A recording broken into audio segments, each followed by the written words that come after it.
أكبر الله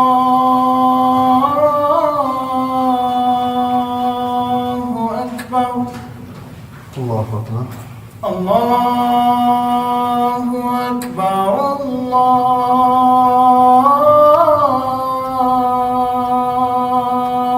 أكبر.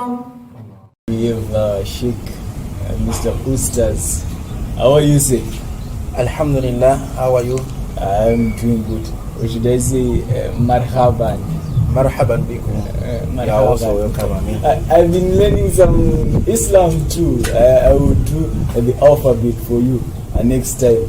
So today we'll be discussing the Sharia law, and we want to know what is the Sharia law. Maybe you are doing your advanced level, divinity, family and religious studies, and probably you are studying Islam, and you would like to know what is the Sharia law. Sharia law chi. I know my friends who are writing, especially the ZIMSEC syllabus, they are doing Islam. So today we will guide you and we will help you so that you can know, you have the basic knowledge of what the Sharia law is. And with us to do that is our Sheikh, is the Ustaz. Up to you, say, can you give us a background of what the Sharia law is? Bismillahir Rahmanir Rahim. Alhamdulillah. Thumma alhamdulillah. Wa salli wa sallim ala nabiyyina wa habibina wa maulana Muhammad wa ba'd. First and foremost, we would like to thank and praise He, the Almighty, who gave us this opportunity to discuss in brief what is the Sharia law and what we need to understand and what are the basics of Sharia law. Alhamdulillah, we as Muslims, we have a guidance that shows us the way in and the way out. We don't do our things haphazard. We have a guidance of the Quran, we have the guidance of the Hadith, that is Sunnah. We have also the guidance of Ijtima, of the gathering of the learned scholars. We also have the gathering of Qisas. Inshallah, I will try to explain in due course what all this means. In general, Sharia law, so to say, in Shona, so as to understand, unetungamira unopa guidance to a Muslim. Mutemone murairo uyu unotorwa from the Quran and from the fiqh, also from the ijtima, the gathering of vanenge vane uruzivo, for example the muftis or the shuyukh or the maulanas, those people who are learned vakapiwa ruzivo rwachona.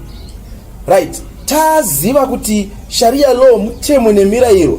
So to say, some may even went on to say this is the constitution that governs what is needed and what is not needed within the Islam. The law is derived, as I said before, from the Quran. Mainly, the first source is the Quran. Then the second source is the Hadith. Also, Ijtima', that is the gathering, as I said before, of the learned ones, and the Qisas. We'll also explain what is Qisas. And by, they may want to know what you mean by Hadith. Hadith, these are the sayings, approvals, zvinhu zvaitaurwa, zvavaibvumira, disapprovals, zvinhu zvavaita sei, zvavairamba, kana kuti zvinhu zvavaikurudzira, kana kuti zvinhu zvaitevedzwa with those who were his disciples, the Sahaba. These people were those people who followed, those people who accepted Islam during the time course of from Rasulullah sallallahu alaihi wasallam, and they died as Muslims. They managed to see him, they witnessed his messengership, they died as Muslims. So a hadith, in brief, mutemone mirairo wezvaitwa na Prophet Muhammad sallallahu alaihi wasallam, zvavaitaura, zvavaita mapfekero avo, zvavaibvumira kune vanhu vaivatevedza, zvavairambidza kune vanhu vaivatevedza. All those things tinogona kuzviisa muchidimbu chemashoko anonzi hadith. Kana iri wani inenge chinzi hadith, kana awanda anenge chinzi ahadith. Okay, and you mentioned the word sunnah. Sunnah now is almost one and the same with the hadith. Okay. But Sunnah is the way livinghood of his actions, the livinghood of Rasulullah sallallahu alaihi wasallam, the messenger of Allah, that is Muhammad sallallahu alaihi wasallam. Some people, they just say it's one and the same. But when it comes to hadith, these are the recorded sayings. Then we derive the sunnah from these recorded sayings. For example, there is a hadith which says Rasulullah sallallahu alaihi wasallam used to wear his clothing like this.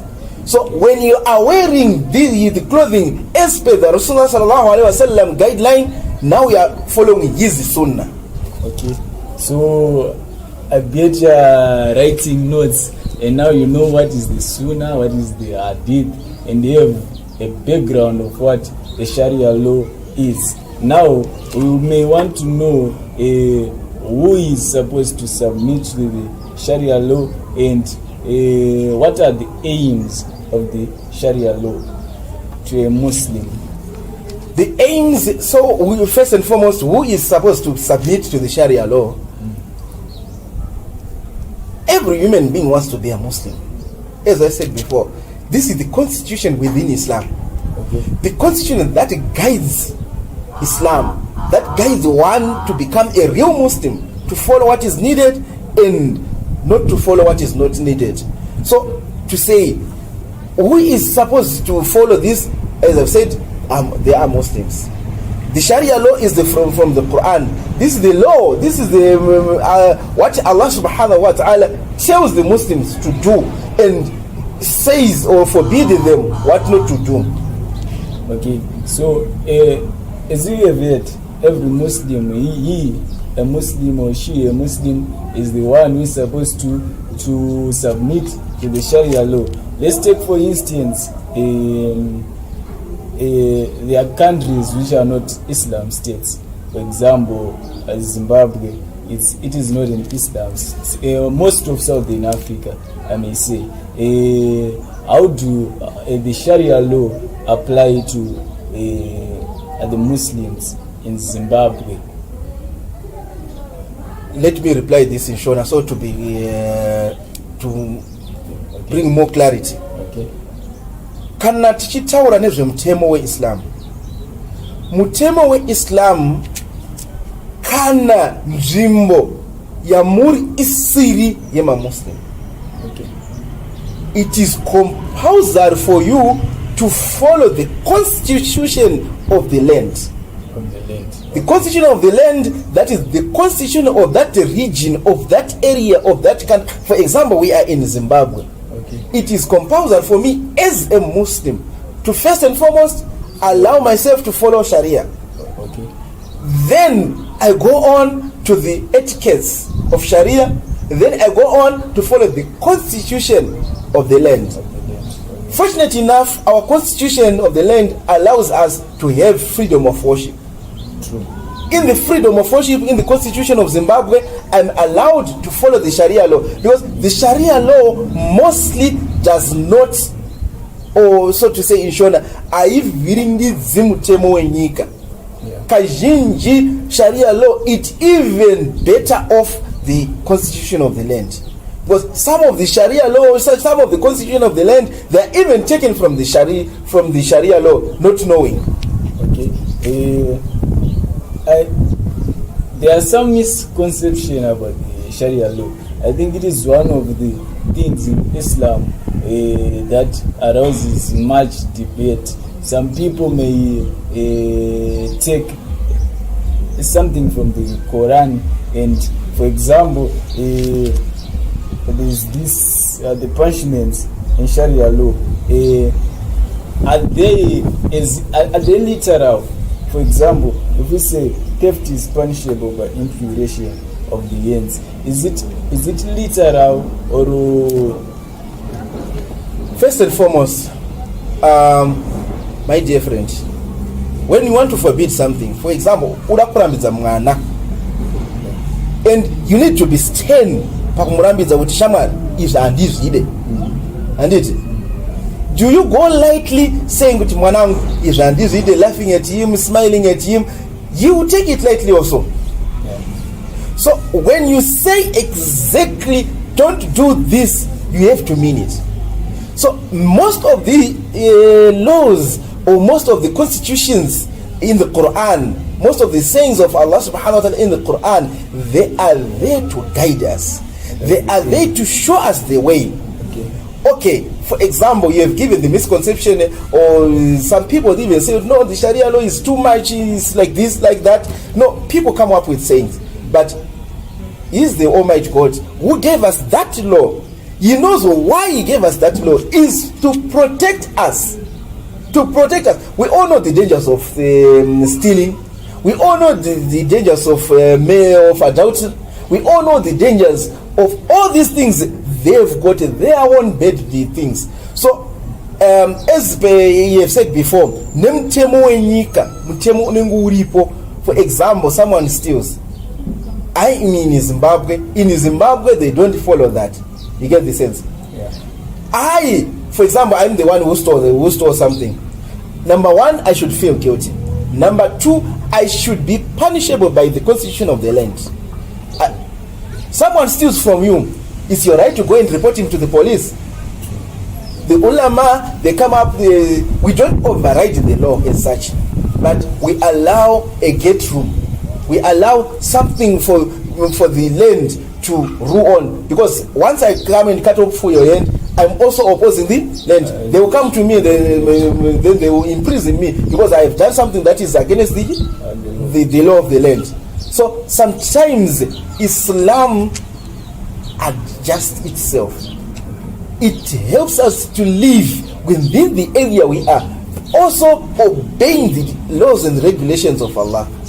Okay. So viewers, I think if you are listening well, the aim of the Sharia law is for you to go away or to run away from sin, right? And Anzi Israel, it's like when your mother or your father tells you ndishauraya munhu pamba panapa, and it doesn't necessarily mean that your mother or your father wants to murder you, and but he or she is trying to tell you don't do this. That's what the Sheikh here is saying, and he mentioned how Islam can adapt to the constitutions of the land.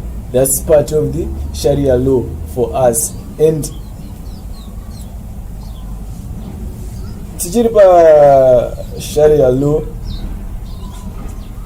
you mentioned the sources. The sources. You said, is this source I missed? Right. About the Hadith. The Sharia law, there's one thing I just want to clarify here. Like as you have said before, when your mother says, I want to okay? Yes, she doesn't mean it wholeheartedly from there, but she's trying to sternly warn you. Also, when you are in an Islamic country where they follow some of the rules and regulations of the Sharia law, these things, because their constitution in that country is the Quran. If you steal for real and it is proven that you have stolen something, they have to apply the Sharia law because the environment allows that. If the environment doesn't allow, that is, we are in a non-Islamic country, for example, we are in Zimbabwe, we are in South Africa, where the constitution is made by men, not by Allah as the Sharia. So, just to clarify, these regulations, this Sharia law is mainly practiced in Islamic countries. Some of the rules, they are not practiced in the non-Islamic country. Why? Because of the constitution of that country. Okay. On that point, who is entitled to give the ruling of the Sharia law? And I have heard that it is not easy to prove that someone has committed a crime. I have heard you need some eyewitnesses to it, and you need the reason why someone have done or have committed such a crime. Kuti pahaba munhu angoba because he wanted to steal, or he was pushed by hunger or what? You can clarify on that too. Anofaniwa kupa judgments zvichienderana nemutemo unenge uripo.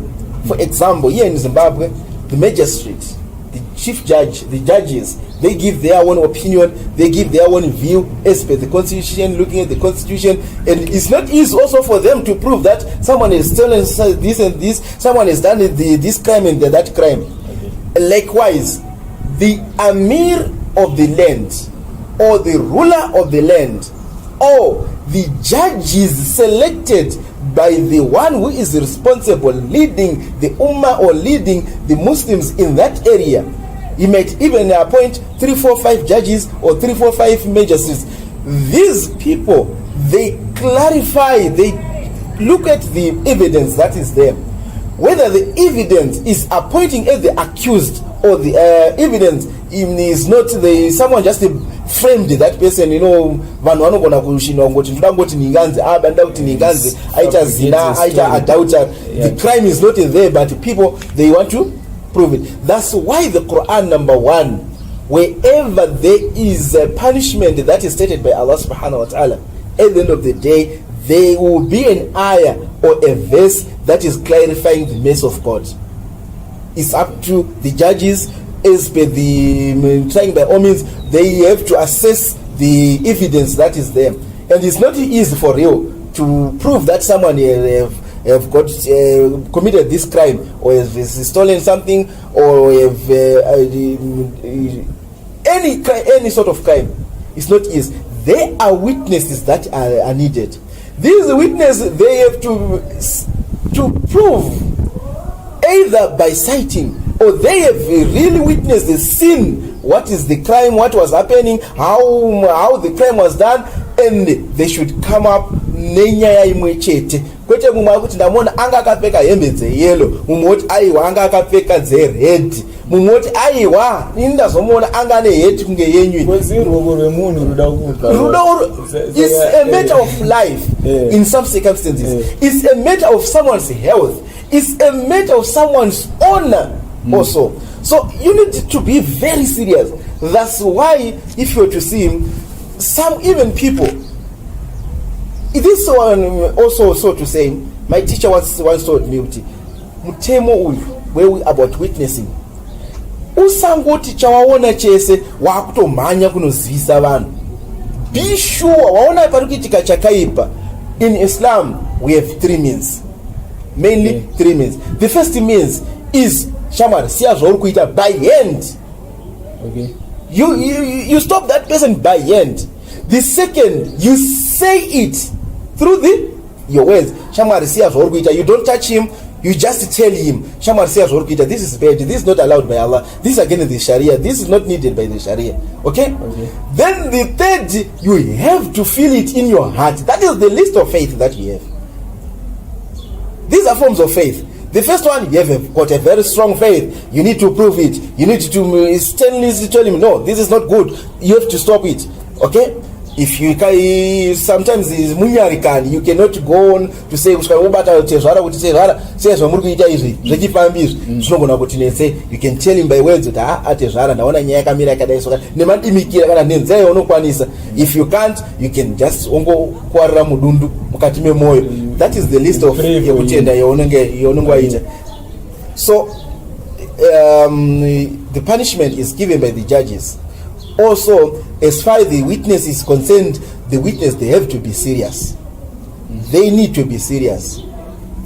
Okay, so guys, I hope Tadzidza, if you are going to use this for your exams or for whatever, I hope there's all you need for examinations, for whatever you are studying, whether on Islam or you are doing religion as a whole. I don't know if the Sheikh gave something to add on Sharia law or... There's a question that you asked me. I just thought about it right now. I didn't answer it exactly about the sources of the Sharia law. Yes, I didn't come. I answered it maybe in the first or in my introduction. I said the sources of Sharia law, number 1 is the Quran. The Quran is the word of Allah. There is no mistake inside there. You cannot go and say, no, this verse was trying to, you want to justify it on your side. No. When Allah said this and that, there is no option. You have to follow. So in Islam, we say it is farad upon you. It is farad, meaning it is compulsory. You don't have choice. When it is said, the Sharia says you should pray 5 times a day. Like we have learned last time. You have to pray 5 times a day. This is not optional thing. This is compulsory. Yes. The second source of Sharia law is the Hadith.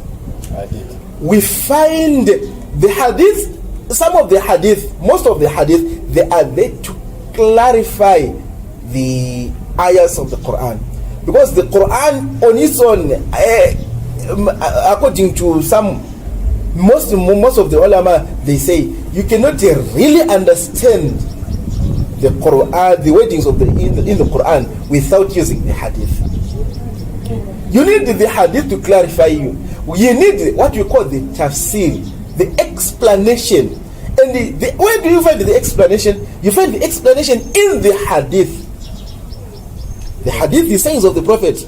What did this Sahaba say? What did the Prophet say about this ayah? What did this Sahaba say about this ayah? What the Prophet, why did he remain silent on this ayah? This explanation or exegesis or tafsir, they are found.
We have got millions and millions of his hadith.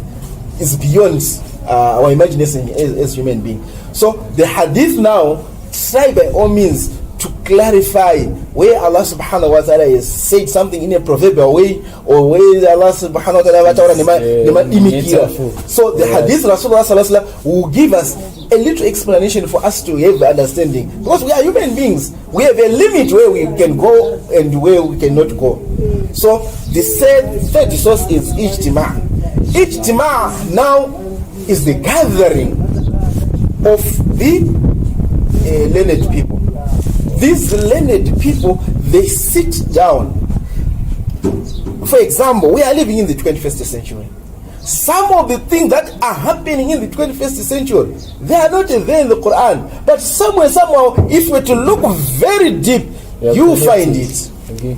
You find it. So that is their job now. They are learned. They got that wisdom. They sit down. They browse the Quran. They come every page, every ayah. They browse about. What about this? What about that? Yes. Okay.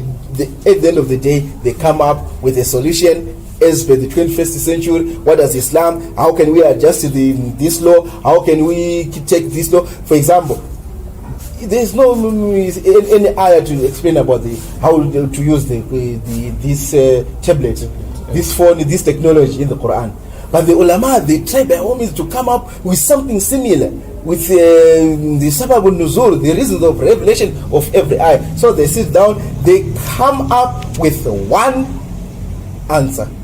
So that answer, that consensus, they agree that no, from this time on, this is the agreement. Inshallah, with Allah's mercy, wherever they have erred, Allah will forgive them. Wherever they have done something good, Allah will grant them good also. Yeah. Then, in case there is no this ijtima', There are no many ulamas, and the answer is needed as soon as yesterday. What is supposed to be? Should the alim is a singular form for ulama? Should the alim just go and say no, this and that? No. He goes back to the Quran, he researches, then he come up with something in relation to what is needed, in relation to the question, in relation to the 21st century, so to say. At the end of the day, he comes up with what we call qisas.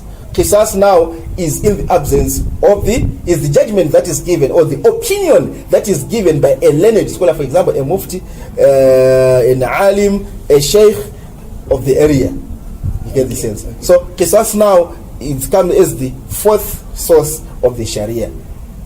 We end it there. Okay. You cannot give your own opinion of saying this is from today, this is the Sharia. No. So in conclusion, I don't know anything to say before I conclude. There is you can conclude.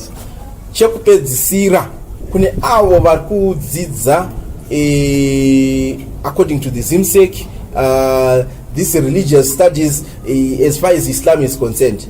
I would advise you, some of these things, you need a clarity from the sheikh or from the resident imam or from someone who is learned. You don't just go and write what is there, what is in the text, some of the things they are not exactly as per the Islamic point of view. So you need the clarity. Hence we advise each and everyone, even myself, we advise everyone. Why we are here. Yes, we advise everyone to go and learn from the source. You go and learn from those people who practice that religion. For example, it's Islam. You go back to the real Muslim, the learned Muslim, you ask them, talk to them. They will tell you every law, stage by stage. Just briefly, we have tried by all means to explain what is Sharia. Just briefly, we come up with the sources of Sharia. Just briefly, we come up with one or two things about concerning the Sharia, about the witnesses, about the where do we find the Sharia. In this case, I say Jazakumullah.